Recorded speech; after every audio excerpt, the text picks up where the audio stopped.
First जो rule है हमारा आज की क्लास का, वो रूल ये है कि यदि किसी वाक्य के अंदर आपका subject many, a great many, यदि आपका किसी वाक्य के अंदर subject many, a great many या ए गुड मैनी या ए गुड मैनी यदि आपके वाक्य के सब्जेक्ट के रूप में आता है, तो उसके साथ में लगने वाली जो वर्ब है, उसके साथ में जो लगने वाली वर्ब है वो वर्ब कैसी होगी? प्लूरल होगी। हमने एक वाक्य लिखा, जिस वाक्य में हमने सब्जेक्ट लिखा many arrested in Pulwama attack. हमने एक बात लिखी, many were arrested in Pulwama attack. तो जब इस वाक्य का हमारा सब्जेक्ट मैनी है, इस वाक्य का सब्जेक्ट हमारा मैनी है, तो मैनी जो है हमने अभी रूल के अंदर पढ़ा कि जब मैनी किसी वाक्य में सब्जेक्ट के रूप में आएगा, मैनी जब किसी वाक्य में सब्जेक्ट के रूप में आता है तो वो अपने साथ में वर्ब लेता है प्लूरल, वो अपने साथ में वर्ब लेता है प्लूरल। तो ये वर्ब देखिए, मैनी के साथ में हम यहाँ पे वाज का प्रयोग कर सकते थे, वाज का प्रयोग कर सकते थे, परंतु मैनी शब्द जो है वो खुद में प्लूरल है, तो इस वजह से अगर वो अकेला अपने सब्जेक्ट के रूप में आता है, अकेला किसी वाक्य के किसी सेंटेंस के अंदर सब्जेक्ट के रूप में आता है, तो वो हमेशा वर्ब कैसी लेगा? प्लूरल लेगा, ना कि सिंगुलर लेगा। तो रूल नंबर फर्स्ट था हमारा कि many, a great many, A good many यदि किसी वाक्य के सब्जेक्ट के रूप में आते हैं तो वो वर्ब लेते हैं प्लूरल। इसी बात को अगर अपने एक वाक्य में और देखना चाहें कि ए गुड मैनी सिंगर्स, ए गुड मैनी सिंगर्स वर परफॉर्मिंग, ए गुड मैनी सिंगर्स वर परफॉर्मिंग। देखिए इस वाक्य को देखें, हमने बात की कि a great many of, a great many, A good many, या मैनी जब किसी वाक्य के सब्जेक्ट के रूप में होता है तो हम वर्ब का यूज करते हैं प्लूरल। तो देखिए ए गुड मैनी इस वाक्य के सब्जेक्ट के रूप में आया है और इस वाक्य के सब्जेक्ट के साथ में उसने एक नाउन का भी दिया है सिंगर्स, तो अब उसने जो यहाँ वर्ब का यूज किया है वो वर्ब कैसी है? प्लूरल। ठीक है, तो जो दो नंबर रूल है वो ये कहता है कि यदि किसी वाक्य में क्या आ जाए? मैनी ऑफ आ जाए। यदि किसी वाक्य में मैनी ऑफ आ जाए, यदि किसी वाक्य में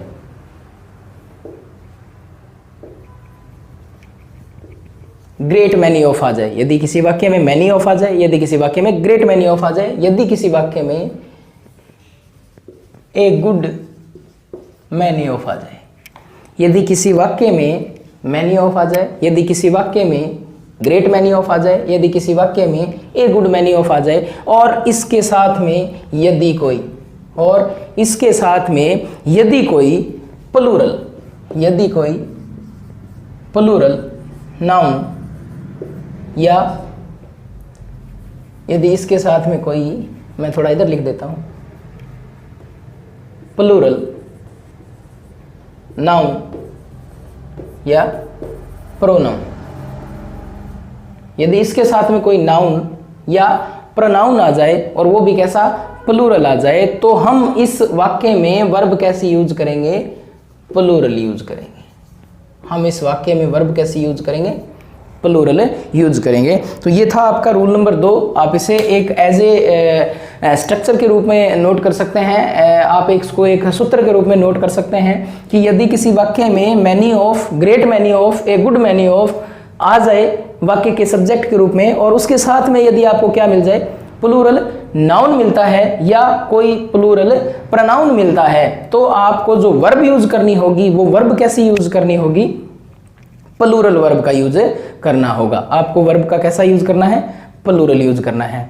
देखें इसे, ए गुड मैनी ऑफ पीपल आप शर्त को साथ साथ में पूरे करते रहें, समझ में आ जाएगा आपके, बहुत अच्छे तरीके से समझ में आएगा। जब आप इस शर्त को साथ साथ में पूरा करेंगे, साथ में आपका रूल लिखा हुआ है, साथ में एग्जाम्पल लिखा हुआ है, आप साथ में इसे पढ़ें, साथ में इसे पढ़ें, दोनों चीज़ों को आप एक साथ पढ़ते जाएं, आपका रूल जो है वो बिल्कुल एग्जाम्पल के साथ में मैच करता है या नहीं। हमने जो यहाँ एग्जाम्पल लिखा है, हमने जो यहाँ रूल लिखा है, क्या वो रूल, क्या ये स्ट्रक्चर आपके इस एग्जाम्पल से, आपके इस उदाहरण से क्या बिल्कुल मैच करती है। अगर ये चीज़ आपकी इससे मैच कर रही है तो इसका मतलब आपका जो वाक्य है, आपका जो सेंटेंस है वो बिल्कुल राइट है। तो हम इस चीज़ को मैच करते चलते हैं। हमने इस चीज़ को मैच किया हमारे इस सूत्र के द्वारा, तो कहीं ना कहीं हमें ये शब्द मिल रहा है, ये यहाँ मिल रहा है, ये यहाँ मिल रहा है। उसके बाद में उसने कहा कि उसके बाद में कोई प्लूरल नाउन आए। आपने यहाँ एक लिखा हुआ है पीपल शब्द, और पीपल शब्द जो होता है वो अपने आप में एक प्लूरल नाउन है, जो अपने आप में प्लूरल नाउन है। तो आपकी 2 नंबर शर्त जो यहाँ दी हुई है इसने कि ए गुड मैनी ऑफ के बाद में प्लूरल नाउन आ जाए, ये आपका प्लूरल नाउन है और यह भी आपका प्लूरल नाउन है। तो 2 नंबर शर्त भी पूरी हुई है। 1 नंबर शर्त ये थी, 2 नंबर शर्त ये थी, 1 नंबर शर्त ये है, 2 नंबर शर्त ये है, 3 नंबर शर्त ये है। उसके बाद में वो कहता है कि आपको वर्ब कैसे यूज करनी है, आपको वर्ब यूज करनी है प्लूरल। तो 2 नंबर शर्त, 1 नंबर शर्त पूरी हो गई, 2 नंबर शर्त आपकी पूरी हो गई। ये रही आपकी नंबर 3 शर्त, ये आपकी नंबर 3 शर्त। और नंबर 3 शर्त ये कहती है कि वर्ब आपकी कैसी आएगी, प्लूरल आएगी। तो हैव जो है वो प्लूरल वर्ब है, और हैव का प्रयोग जो है वो हमेशा प्लूरल सब्जेक्ट्स के साथ में किया जाता है। तो मेरे मित्रों, many of you have good marks, शर्त नंबर 1, शर्त नंबर 1। शर्त नंबर 2, शर्त नंबर 3।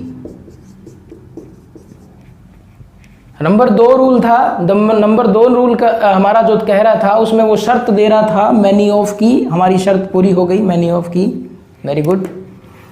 नंबर 2 वो कह रहा था कि शर्त देगा आपको प्लूरल नाउन या प्रोनाउन आएगा, ये हमारा प्लूरल प्रोनाउन है, प्लूरल प्रोनाउन है। शर्त 2 थी, शर्त 2 भी हमारी पूरी हुई। अब इन 2 शर्त के साथ में उसने एक एग्जैक्ट जो शर्त दे रखी है, जो हमारे काम की है, जो हमें हमारे एग्ज़ाम पॉइंट ऑफ व्यू से, हमारे एग्ज़ाम की दृष्टि से इम्पोर्टेंट है, बहुत महत्वपूर्ण है। तो वो था हैव, वो था हैव। और जब हैव यहाँ बहुवचन है तो इसने ये कहा था कि मैनी ऑफ, और इसके साथ में जो प्लूरल आप नाउन या प्रोनाउन का प्रयोग करेंगे तो आप प्लूरल वर्ब का प्रयोग करेंगे। तो ये आपकी प्लूरल वर्ब। तो देखिए 3 शर्त दी थी उसने, तीनों के तीनों शर्त जो है वो यहाँ फुलफिल होते हैं, वो पूरी से बिल्कुल एक दूसरे को, बिल्कुल सब्जेक्ट जो है उस वर्ब के साथ में बिल्कुल एग्री है, और ये जो वर्ब है ये इस सब्जेक्ट के साथ में बिल्कुल एग्री है। अब देखिए हम बात करते हैं रूल नंबर 3 की। रूल नंबर 3 की बहुत आसान सा रूल है, बिल्कुल इसी जो हमने रूल नंबर 2 किया है बिल्कुल सेम वही रूल जो है वो यहाँ काम करता है, परंतु उसमें देखो एक थोड़ा सा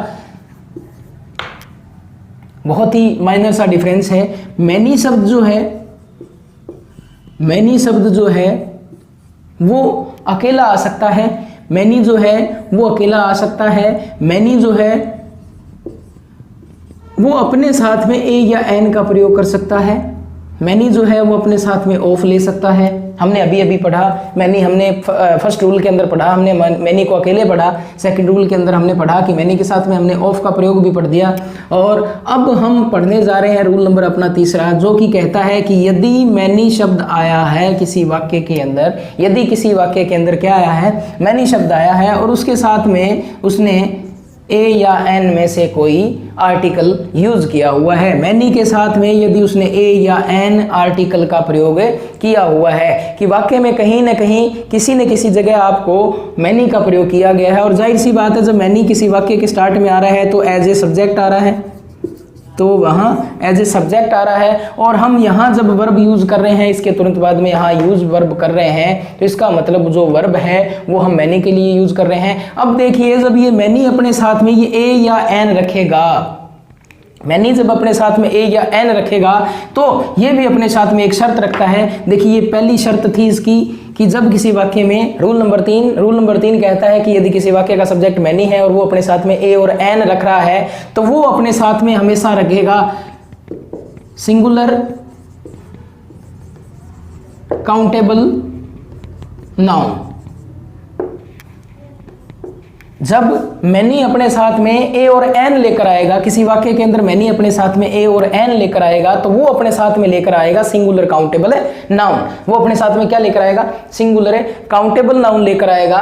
और जब ये सिंगुलर काउंटेबल नाउन आएगा, ए और एन इसमें लगा हुआ है, तो ये जब सिंगुलर काउंटेबल नाउन आएगा और यहाँ मैनी है, मैनी अपने साथ में ए या एन ले रहा है, और ए और एन के साथ में जब वो सिंगुलर काउंटेबल नाउन ले रहा है, तो जाहिर सी बात है कि वो अपने साथ में क्या लेगा? सिंगुलर वर्ब लेगा। मेरे बच्चों, आपको याद क्या करना है? आपको याद ये करना है कि आपको देखना है किसी वाक्य में, सेंटेंस में मैनी, ए या एन का प्रयोग यदि सब्जेक्ट के रूप में हुआ है, यानी यदि किसी वाक्य में मैनी या ए और एन ये सब्जेक्ट के रूप में आया हुआ है और उसके साथ में यदि सिंगुलर काउंटेबल नाउन आ रहा है, यदि कोई सिंगुलर काउंटेबल नाउन आ रहा है, तो आप यूज करेंगे किसका?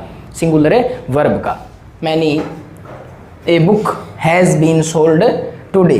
देखिए, many a book has been sold today. Many का प्रयोग इसने सब्जेक्ट के रूप में किया, और जब मैनी का प्रयोग इसने सब्जेक्ट के रूप में किया और इसके साथ में इसने क्या लगा दिया? ए लगा दिया। उसके बाद में इसने वर्ब कौन सी लगाई? हैज़। अगर इसी वाक्य को हम यूं देखें, many a books has been sold today. Many a books has been sold today. इसी वाक्य को हम यूं लिखें, many a book have been sold today. हमने रूल नंबर 3 पढ़ा, मैनी ए एन, यानी मैनी के बाद में ए एन का प्रयोग हो और उसके साथ में सिंगुलर काउंटेबल नाउन आए, तो वर्ब कैसे यूज करेंगे? सिंगुलर यूज करेंगे। इसी सेंटेंस को, इस सूत्र या इस स्ट्रक्चर के जो एग्जाम्पल हैं, हमने उसको 3 प्रकार से लिखा। पहला एग्जाम्पल हमने यूँ लिखा कि many a book has been sold today. दूसरा एग्जाम्पल हमने उसी एग्जाम्पल को यूँ लिखा कि many a books has been sold today. तीसरा जो एग्जाम्पल था, यही एग्जाम्पल चल रहा है, उसी को तीसरी बार हमने लिखा कि many a book have been sold today. अब आप देखें कि इसने जब हमें रूल में दिया, हमारी शर्त ये थी कि मैनी के साथ में, हमारी शर्त ये थी कि जब मैनी के साथ में आप ए या एन का प्रयोग कर रहे हैं, जब आप मैनी के साथ में आप ए और एन का प्रयोग कर रहे हैं, तो सीधी सी बात है, जाहिर सी बात है कि जब ए और एन आ रहा है, तो ए और एन अपने साथ में हमेशा सिंगुलर लेता है, हमेशा अपने साथ में सिंगुलर लेता है। तो आप यहाँ ना जाएं, इस पे जाएं कि जब इसके साथ में आप ए और एन लगा रहे हैं, तो ये सीधी सी बात है कि सिंगुलर लेगा, और जब ये सिंगुलर लेगा तो वर्ब भी कैसी आएगी? सिंगुलर आएगी। इस बात को हमने यहाँ देखा कि ये जो ऊपर सेंटेंस था, या पहला जो सेंटेंस था हमारा, फर्स्ट जो सेंटेंस था, उसमें उसने ये कहा कि many a book has been sold today. बिल्कुल सही है। मैनी अपने साथ, मैनी अकेला आ सकता है, मैनी किसी वाक्य का सब्जेक्ट हो वो अकेला आ सकता है, मैनी अपने साथ में ए रख सकता है, मैनी अपने साथ में एन रख सकता है। देखिए, मैनी जो है वो किसी वाक्य में अकेला आ सकता है, मैनी जो है वो किसी वाक्य में ए रख सकता है, मैनी अपने साथ में एन रख सकता है। मैनी अपने साथ में ए या एन रखेगा तो सीधी सी बात है कि वो सिंगुलर काउंटेबल नाउन भी रखेगा।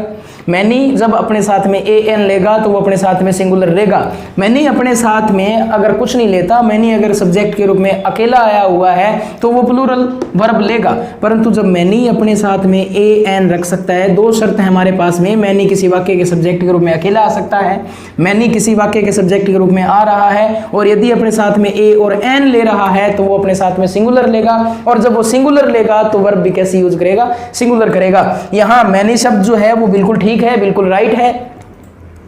इसके साथ में उसने ले रखा है ए, बिल्कुल ठीक है, मैनी अपने साथ में ए ले सकता है, बिल्कुल शर्त ये सही है कि जी मैनी अकेला आ सकता है, ठीक है, बहुत अच्छी बात है। मैनी अपने साथ में ए ले सकता है कि वो बहुत अच्छी बात है, मैनी अपने साथ में ए भी ले सकता है। तो जब मैनी अपने साथ में ए लेगा तो ए जो है वो अपने साथ में क्या लेगा?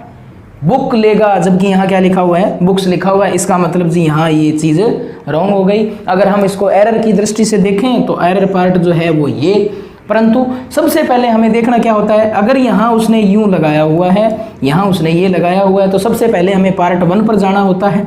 सबसे पहले हमें पार्ट 1 पर जाना होता है कि उसमें कोई एरर तो नहीं है, उसमें कोई एरर तो नहीं है।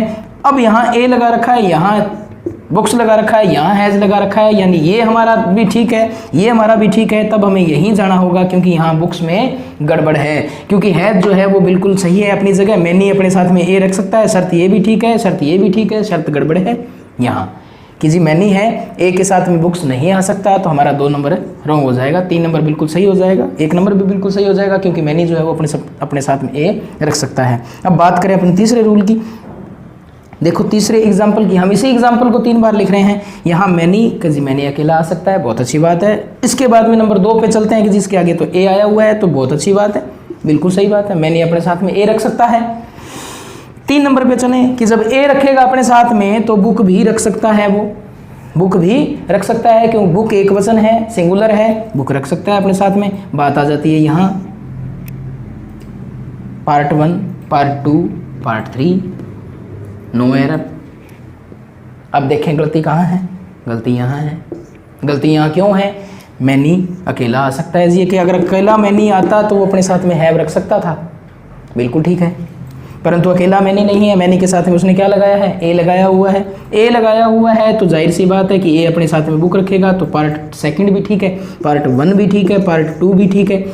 अब बात करते हैं अपने पार्ट 3 की। पार्ट 3 गलत है क्योंकि यहाँ मैनी है, परंतु मैनी अपने साथ में ए ले रहा है और ए अपने साथ में सिंगुलर ले रहा है, और सिंगुलर जब होगा तो यहाँ भी क्या होगा, सिंगुलर होगा, जो कि क्या रखेगा, हैज़ रखेगा, तो ये बिल्कुल गलत है। तो तीनों रूल्स में हमने फर्स्ट रूल के अंदर जो वाक्य लिखा वो बिल्कुल करेक्ट था, बिल्कुल सही था। वो यदि किसी वाक्य में बोथ, सेवरल, वेरियस ये सब्जेक्ट के रूप में हों तो इनके साथ में जो वर्ब है वो हमेशा कैसी लगेगी, इनके साथ में हमेशा प्लूरल वर्ब का यूज होगा। यदि किसी वाक्य में बोथ, यदि किसी वाक्य में बोथ, यदि किसी वाक्य में सेवरल, या यदि किसी वाक्य में, किसी सेंटेंस में वेरियस उस वाक्य का सब्जेक्ट बनकर आता है, उस वाक्य में सब्जेक्ट के रूप में यूज हो रहा है, तो वो अपने साथ में हमेशा जो वर्ब है वो कैसी लेगा, प्लूरल लेगा, intelligent. Both children were intelligent. देखिए बोथ चिल्ड्रन, अब चिल्ड्रन जो है वो भी क्या है, बहुवचन है, वो भी प्लूरल है। बोथ शब्द जो है वो भी क्या है, बहुवचन है, और अपने साथ में बोथ है ना, बोथ, हम बोथ की बात कर रहे हैं, बोथ आ गया। नियम हमारा कहता है कि बोथ, सेवरल या वेरियस यदि किसी सब्जेक्ट के रूप में आ रहे हैं, किसी वाक्य के सब्जेक्ट के रूप में आ रहे हैं, तो वहां वर्ब जो है वो कैसी यूज होगी, प्लूरल यूज होगी। यदि किसी वाक्य में ए फ्यू ऑफ, यदि किसी वाक्य में few, a few, very few, a few of, या यदि किसी वाक्य में वेरी फ्यू ऑफ,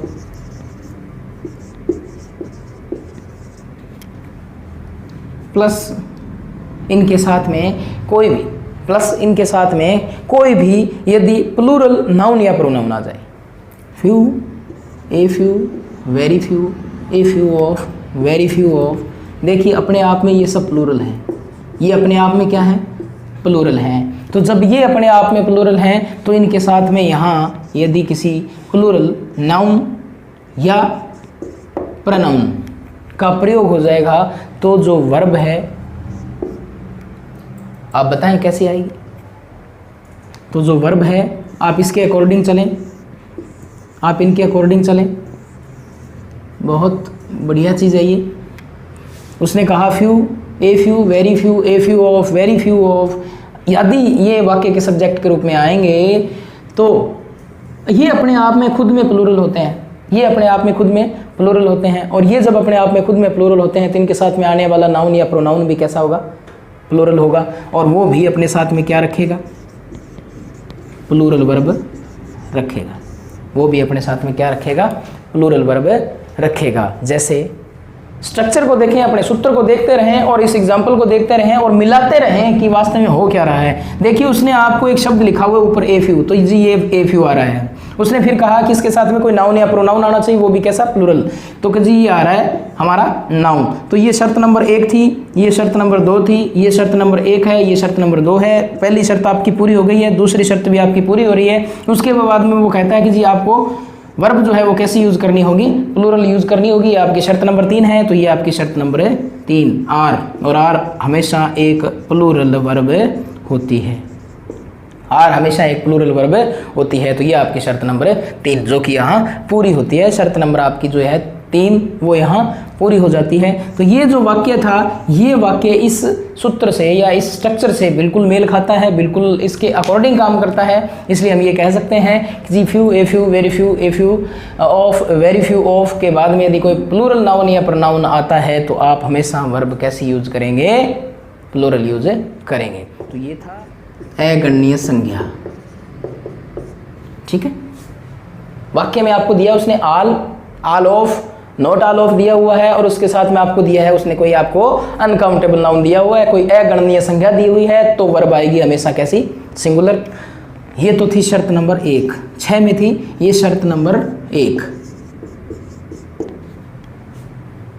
6 के अंदर शर्त नंबर 2, शर्त नंबर 2 सेम थिंग है, सेम चीज है। यहां वो कहता है कि यदि आपको यहां कोई काउंटेबल नाउन मिल जाता है, कैसा मिल जाता है, यदि आपको काउंटेबल नाउन मिल जाता है तो वर्ब जो है वो हमेशा क्या मिलेगी, अगर काउंटेबल नाउन हो, यदि काउंटेबल नाउन हो तो वर्ब हमेशा आपको मिलेगी प्लूरल। आल खुद एक प्लूरल शब्द है, खुद एक कैसा शब्द है, प्लूरल है। ऑल ऑफ है, खुद एक प्लूरल है। नॉट ऑल ऑफ है, खुद एक प्लूरल है। तो इस प्लूरल होने के बावजूद इनके साथ में अगर अनकाउंटेबल नाउन आ रहा है तो वो जो वर्ब है वो हमेशा सिंगुलर लेगा। परंतु यदि ये खुद भी प्लूरल है और इनके साथ में आपको यहाँ काउंटेबल नाउन भी दे रहा है जो कि एक गिने जाने वाली संज्ञा है, वो जब आपको दे रहा है तो इनके अकॉर्डिंग बात चलेगी, और इनके अकॉर्डिंग जब बात चलेगी तो वहां वर्ब कैसी लगेगी, प्लूरल लगेगी।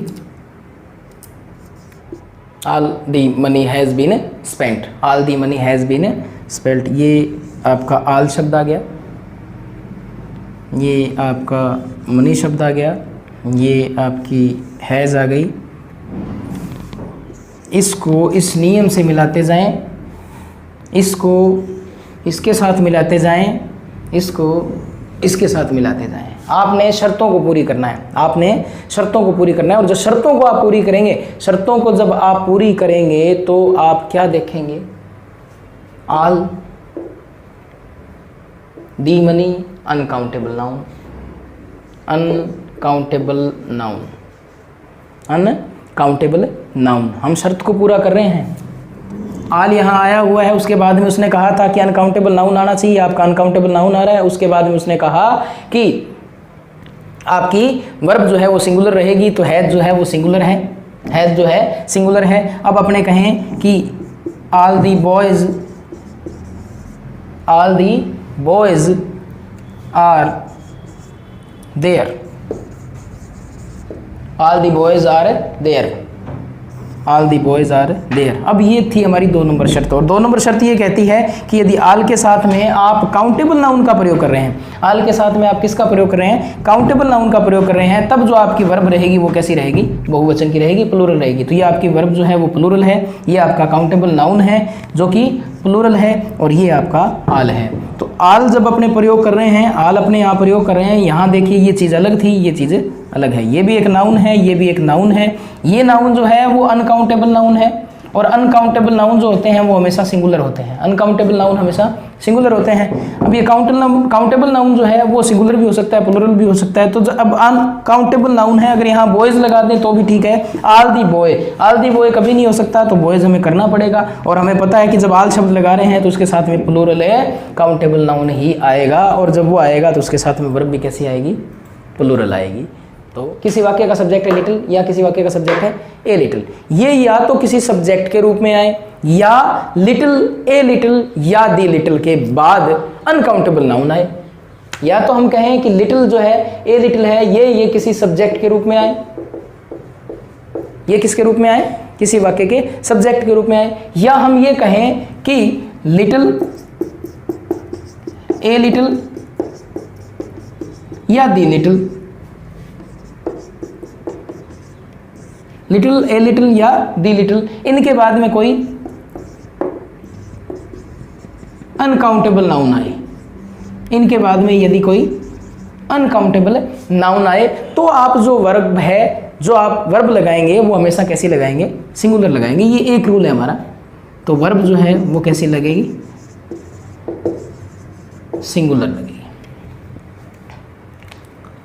लिटिल, ए लिटिल यदि या तो सब्जेक्ट के रूप में आए, लिटिल या ए लिटिल या तो सब्जेक्ट के रूप में आए, यानी उस वाक्य का प्रॉपर रूप से वो सब्जेक्ट ही हो, या ये कहा जाए कि कहीं किसी वाक्य में लिटिल शब्द आया है, ए लिटिल शब्द आया है या दी लिटिल शब्द आया है और उनके बाद में क्या आया हुआ है, कोई अनकाउंटेबल नाउन आया हुआ है, तो वर्ब जो है वो हमेशा कैसी लगेगी, सिंगुलर लगेगी। जैसे शब्द दिया हुआ है इसने, ये हमारी 1 नंबर शर्त है, ये हमारी 2 नंबर शर्त है। अब इसके बाद में वो कहता है कि ए लिटिल आया और ए लिटिल के बाद में वो कहता है कोई अनकाउंटेबल नाउन आए, तो ये अनकाउंटेबल नाउन है। वर्क को आप गिन नहीं सकते, काम को आप गिन नहीं सकते, कार्य को आप गिन नहीं सकते, ये अनकाउंटेबल नाउन है। तो जब वो कहता है कि ए लिटिल, दी लिटिल या लिटिल के बाद में, लिटिल माने थोड़ा, लिटिल माने थोड़ा और ए लिटिल माने थोड़ा सा विशेष, तो ए लिटिल जो है उसके बाद में आपने कार्य किया, आपने कार्य लगाया, इस कार्य को हम गिन नहीं सकते, ये अगण्य संज्ञा है, अनकाउंटेबल नाउन है। नंबर 2 शर्त जो है ये आपकी 2 नंबर शर्त है, ये भी यहाँ पूरी हो रही है।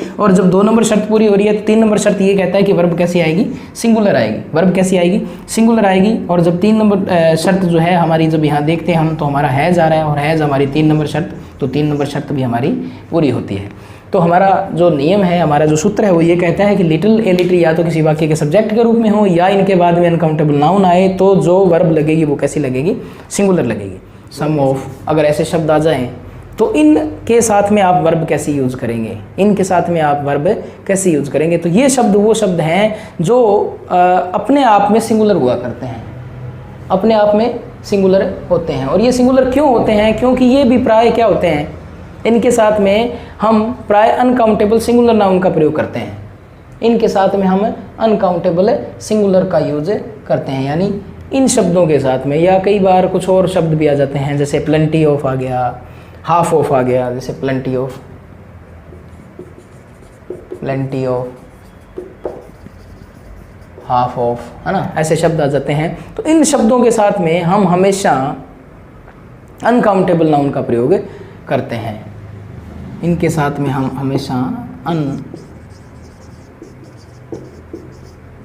नाउन का प्रयोग करते हैं। यानी ये शब्द जहाँ आते हैं किसी वाक्य के सब्जेक्ट के रूप में ये आ रहे हैं, तो इनके साथ में हम हमेशा करते हैं किसका प्रयोग, अनकाउंटेबल नाउन का प्रयोग करते हैं। और अनकाउंटेबल नाउन भी कैसा होता है, अनकाउंटेबल नाउन भी सिंगुलर।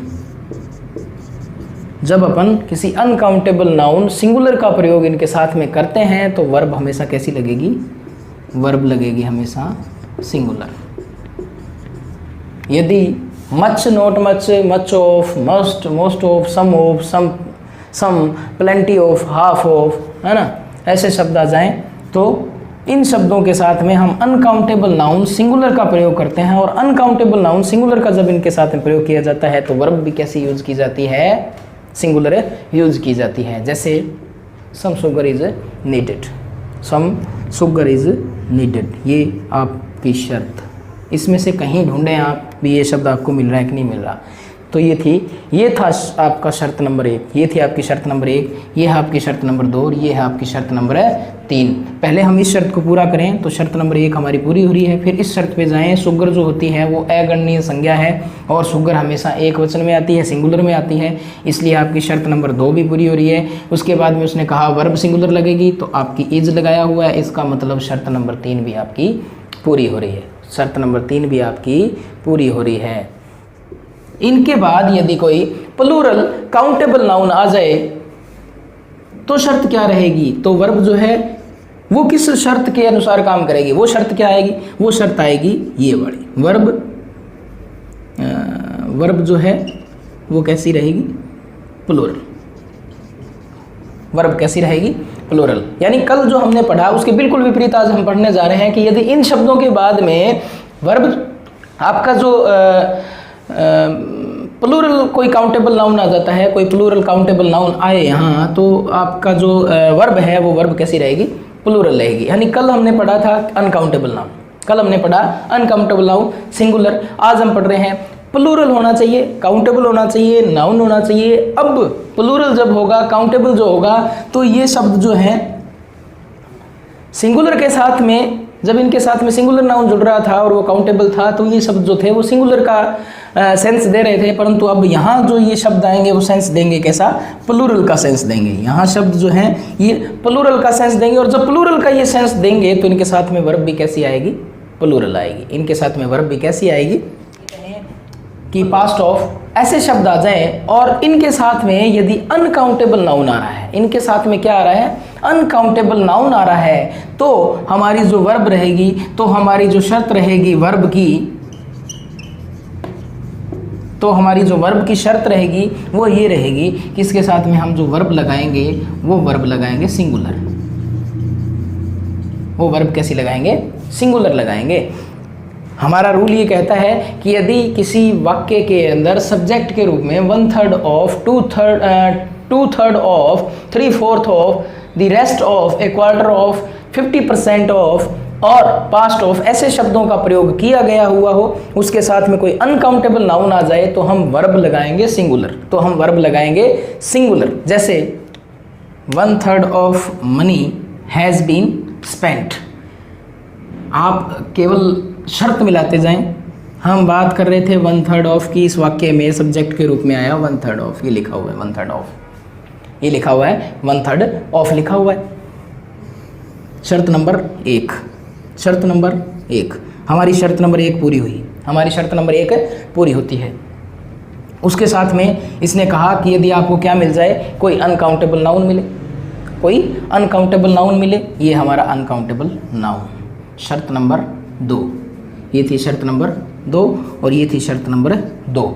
उसने कहा कि यदि आपको 1/3 ऑफ मिलता है वाक्य के अंदर, हमें 1/3 मिला वाक्य के अंदर, उसने कहा कि उसके साथ में आपको अनकाउंटेबल नाउन मिले, हमें अनकाउंटेबल नाउन मिला वाक्य के अंदर, तो उसने कहा कि अगर ऐसी कंडीशन आपको मिलेगी तो आपको वर्ब जो है वो कैसी यूज़ करनी पड़ेगी? सिंगुलर यूज़ करनी पड़ेगी। तो इसने यहाँ एक शब्द लिखा हुआ है हैज़, आप इसको भूल जाएँ सारे को, एक बार आप इसको भूल जाएँ सारे को। हमें तो वहाँ तक पढ़ना है जहाँ तक उसने हमें बताया है 1/3 ऑफ, ये 1/3 ऑफ।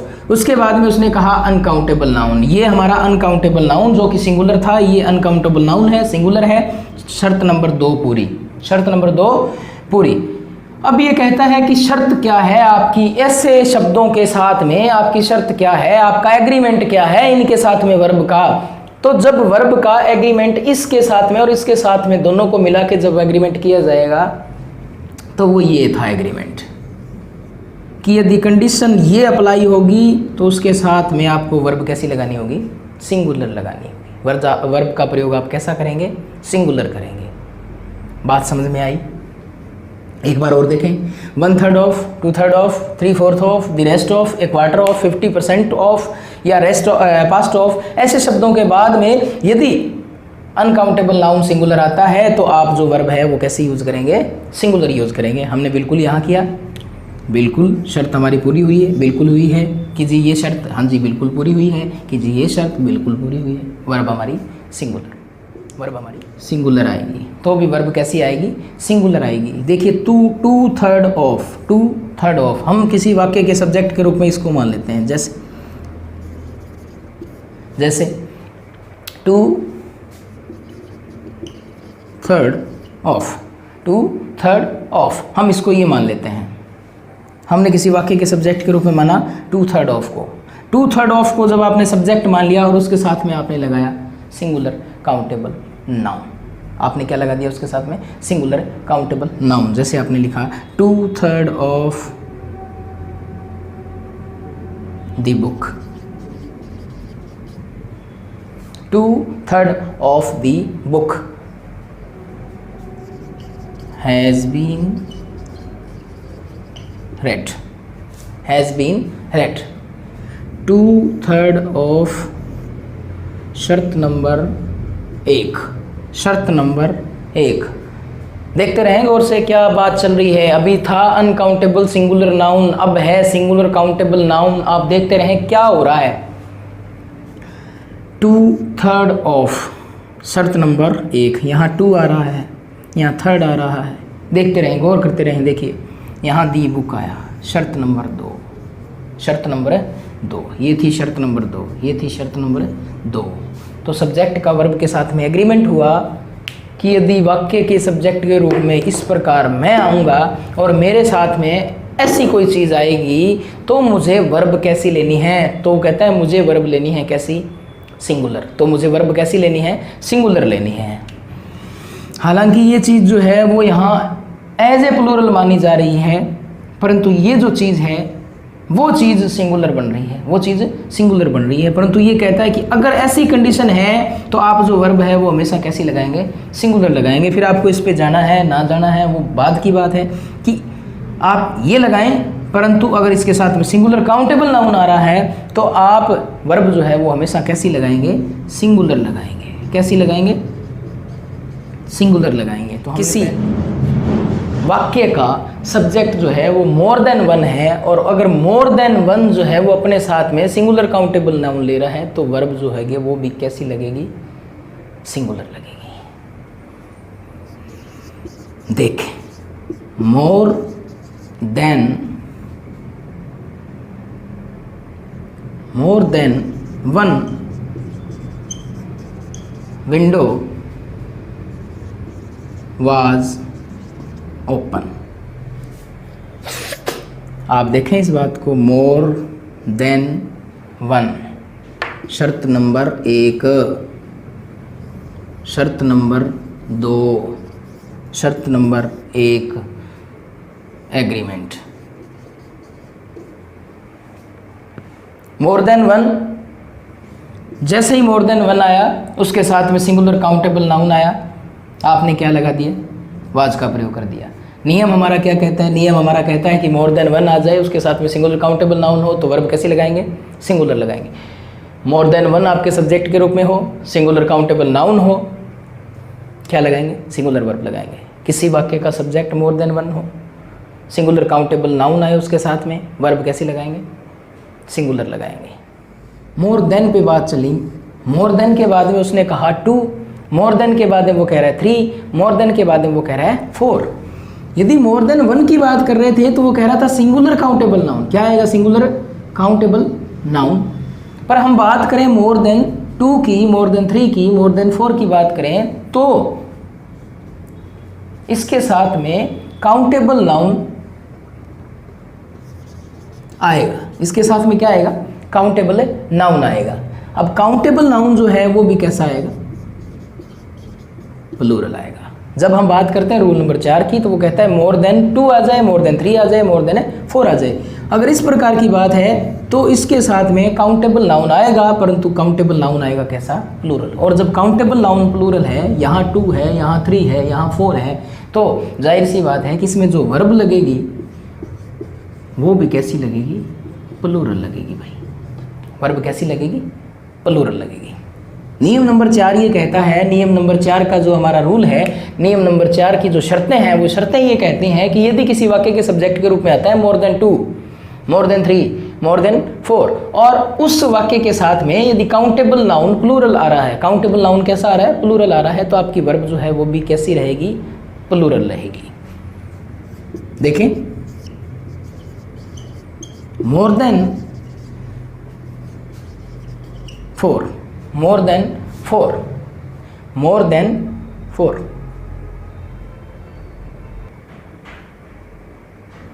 तो बात कर रहे थे अपने मोर देन की बात और मोर देन 4 की बात कर रहे थे, मोर देन 3 की बात कर रहे थे, मोर देन 2 की बात कर रहे थे।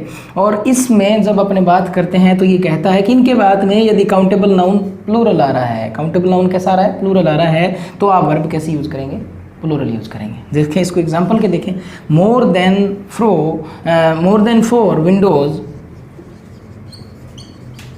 मोर than 4 windows were opened. More than 4 windows were opened.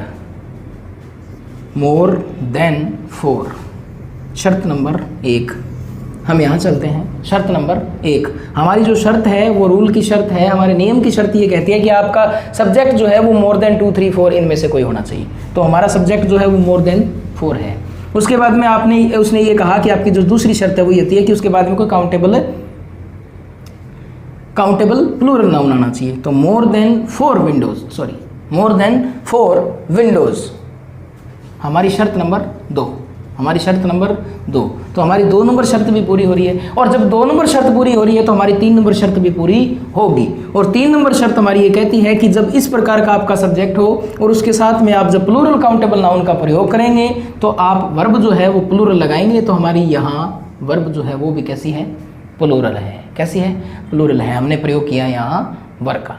वाक्य था, यानी देर जो है वो किसी सब्जेक्ट के रूप में आ रहा है, और वो भी कैसे रूप में आ रहा है? इंट्रोडक्शन के रूप में आ रहा है। यानी किसी के इंट्रोडक्शन सब्जेक्ट के रूप में यदि देर का प्रयोग हो रहा है, यदि हम ये कहें कि देर जो है वो वहाँ इंट्रोडक्शन के रूप में है, इंट्रोडक्टरी सब्जेक्ट के रूप में है, और वो डमी सब्जेक्ट के रूप में है।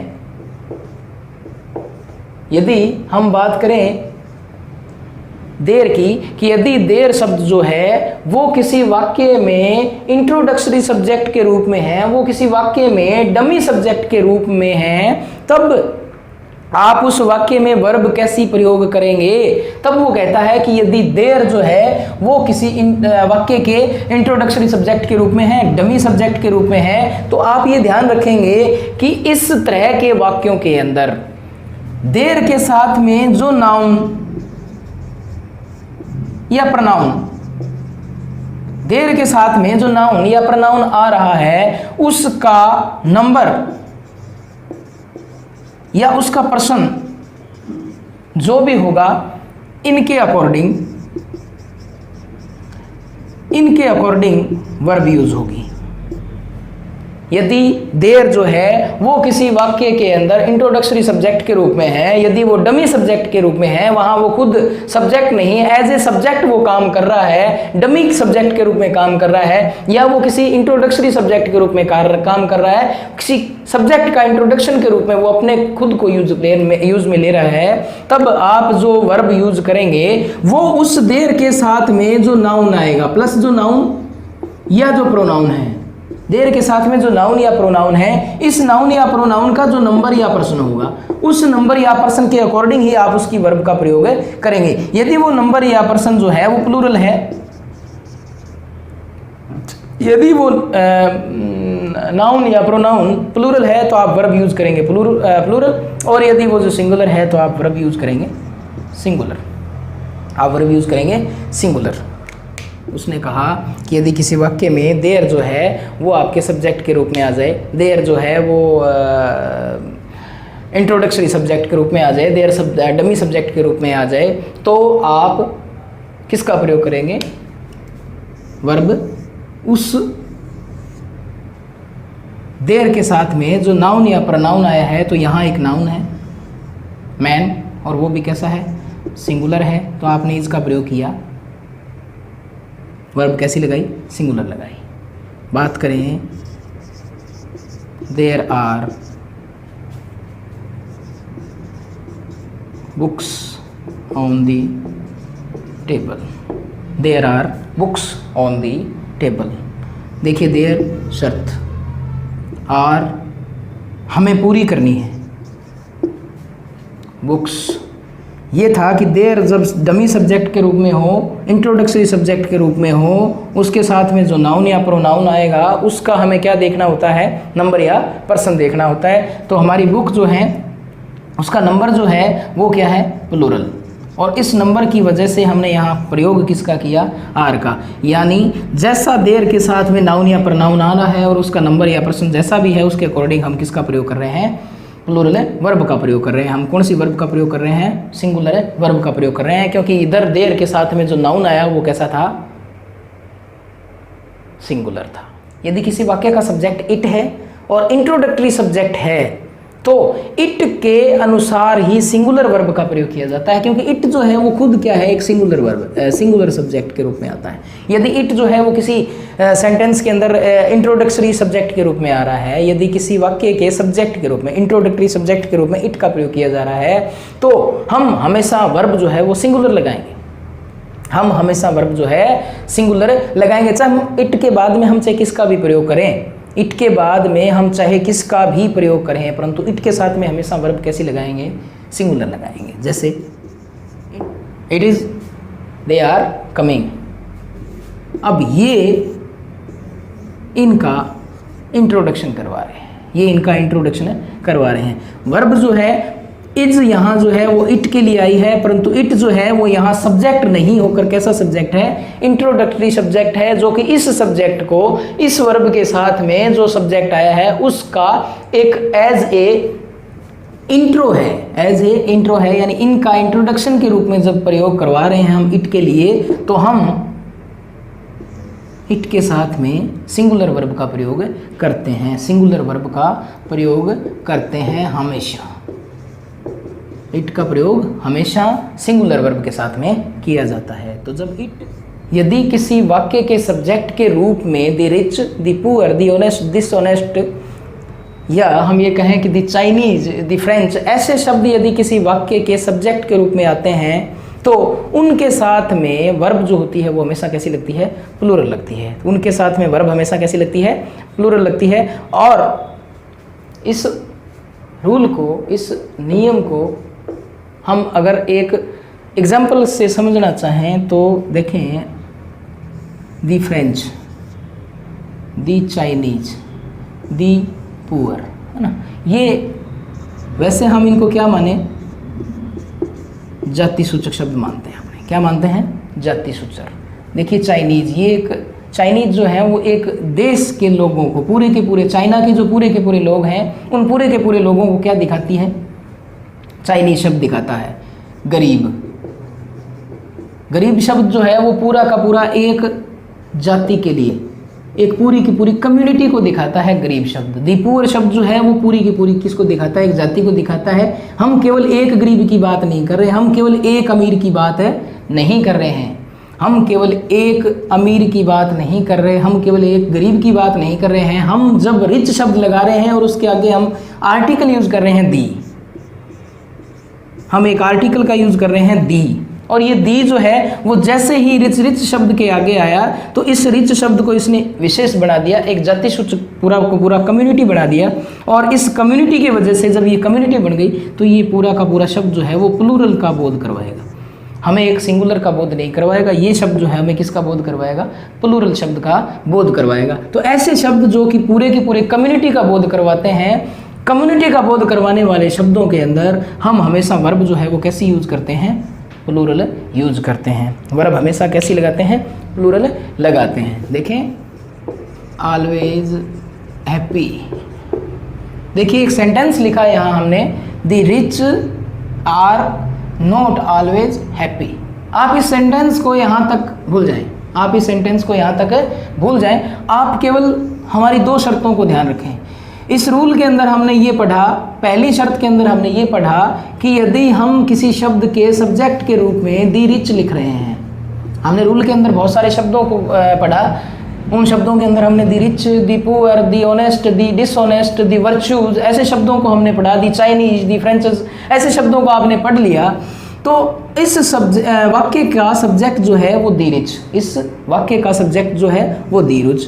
हमने वाक्य में हमने जो रूल है उस रूल के अंदर हमने इस शब्द को पढ़ा। तो शर्त नंबर एक कह रही थी कि यदि किसी वाक्य में दी रिच सब्जेक्ट के रूप में आ जाए तो आप ऐसे शब्दों के साथ में जो वर्ब लगाएंगे वो हमेशा कैसी लगाएंगे, प्लूरल लगाएंगे। आप वर्ब जो है वो हमेशा कैसी लगाएंगे, प्लूरल लगाएंगे। आप वर्ब हमेशा कैसी लगाएंगे, प्लूरल लगाएंगे। और वर्ब प्लूरल क्यों लगाएंगे, क्योंकि ये जो शब्द है वो अब यहाँ पर सिंगुलर नहीं है, ये शब्द यहाँ पर सिंगुलर नहीं है। क्योंकि रिच शब्द जो होता है वो, रिच का अगर अपने हिंदी देखें तो रिच शब्द का हिंदी अर्थ बनता है धनी, रिच शब्द का हिंदी अर्थ बनता है धनी, परंतु इसके साथ में उसने दी लगाया, तो दी लगाने के बाद में उसने इसको एक प्लूरल शब्द बना दिया, एक कम्युनिटी बना दी, और पूरी की पूरी जब कम्युनिटी की बात की जाती है तो वो शब्द सिंगुलर न रहकर क्या बन जाता है, प्लूरल बन जाता है। वो शब्द क्या बन जाता है, प्लूरल बन जाता है। और जैसे ये शब्द प्लूरल बना, इसके साथ में आपने क्या यूज़ किया, आर का यूज़ किया। तो दी रिच शब्द आया।